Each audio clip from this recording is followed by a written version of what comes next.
গরম ভাতের সাথে এমন কিছু কি খুঁজছেন যা মুখে দিলেই মনে হবে হ্যাঁ, আজ খাওয়াটা দারুণ হয়েছে? যদি আপনার উত্তর হয় হ্যাঁ, তবে আজকের ভিডিওটা একদম আপনার জন্য। আজ আমি তৈরি করে দেখাবো বাঙালির চিরচেনা কিন্তু স্বাদের রাজা রুই ফুলকপির অসাধারণ রেসিপি। বিশ্বাস করুন, এই রান্নার সুঘ্রাণ আপনার রান্নাঘর ছাড়িয়ে প্রতিবেশীর নাকেও পৌঁছাবে।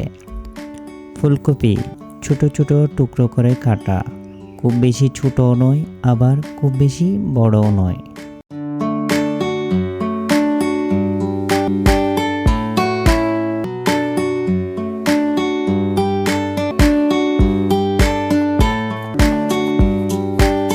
বেসিক মশলা হিসেবে নিয়ে নিয়েছি পেঁয়াজ কুচি, কাঁচামরিচের ফালি এবং টমেটো কিউব।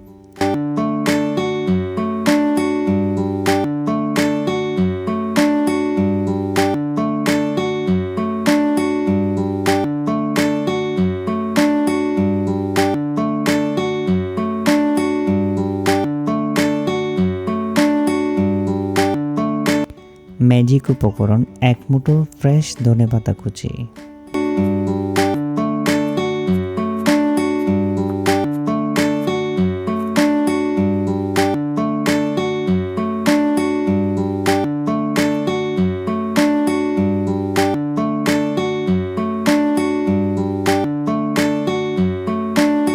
আমি এখানে নিয়ে নিয়েছি বড় সাইজের ৬-৭ টুকরো ভালো করে ধোয়া রুই মাছ।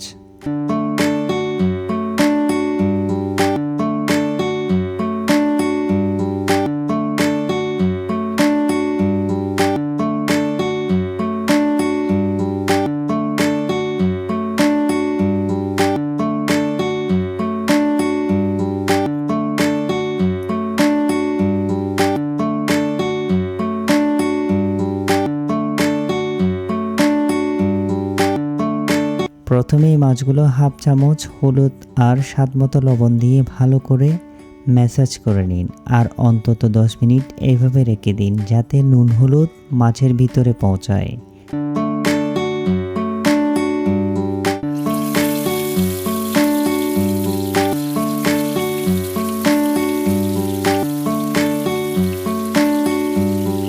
এরপর কড়াইতে সয়াবিন তেল ধোঁয়া ওঠা গরম হলে মাছগুলো ছেড়ে দিন। মাছ খুব বেশি কড়া করে ভাজবেন না, এতে মাছের জুসিনেস নষ্ট হয়ে যায়। হালকা সোনালি রং ধরলে নামিয়ে ফেলুন।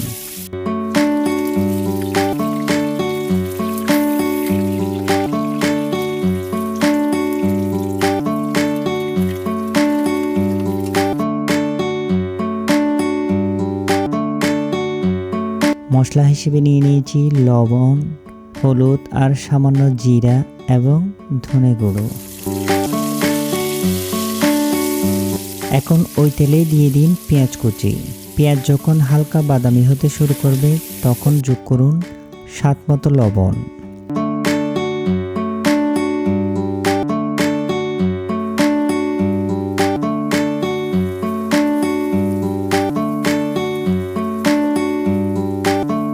কাঁচামরিচ আর টমেটো কিউব।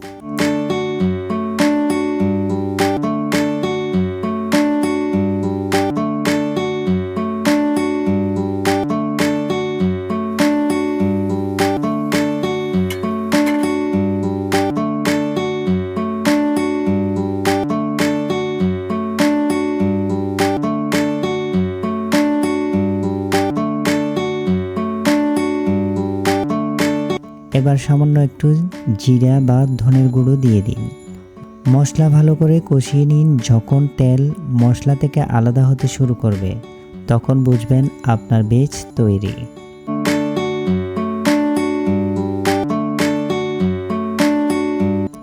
এবার ফুলকপিগুলো দিয়ে দিন। ফুলকপিকে মশলার সাথে ৩-৪ মিনিট ঢেকে রান্না করুন। এতে ফুলকপির কাঁচা গন্ধ গিয়ে তাতে মশলার স্বাদ ভালো করে পৌঁছাবে। এরপর পরিমাণ মতো গরম পানি বা ঝোল দিয়ে দিন। ঝোল ফুটে উঠলে সাবধানে ভাজা মাছগুলো সাজিয়ে দিন উপরে। নামানোর ঠিক আগে ধনেপাতা ছড়িয়ে দিন। রান্না তো সবাই করে, কিন্তু সেরা হয় কিছু ছোট কৌশল আর টিপসে। ফুলকপি ক্রিস্পি রাখার জন্য কপি যেন গলে না যায়, একটু নরম কিন্তু গোটা থাকলে খেতে বেশ ভালোই লাগে। টমেটোর কারিশমা, টমেটো যদি রান্নার একদম শেষ 2 মিনিটে দেন তবে তরকারির রঙটা একদম উজ্জ্বল থাকবে, যাতে এর ঘ্রাণ রান্নার ভাপেই আটকে থাকে। দেখুন তৈরি হয়ে গেল আমাদের স্বাদের রাজা রুই ফুলকপি। এই যে মাছের নরম তুলতুলে ভাব আর স্বাদ, গরম ভাতের সাথে এটি অমিত। আজ বাড়িতে ট্রাই করুন আর আমাকে কমেন্টে জানান কেমন হলো। রেসিপিটি ভালো লাগলে লাইক দিন, শেয়ার করতে ভুলবেন না। দেখা হবে আগামী পর্বে নতুন কোনো স্বাদের রহস্য নিয়ে। ততক্ষণ ভালো রাঁধুন, ভালো খান।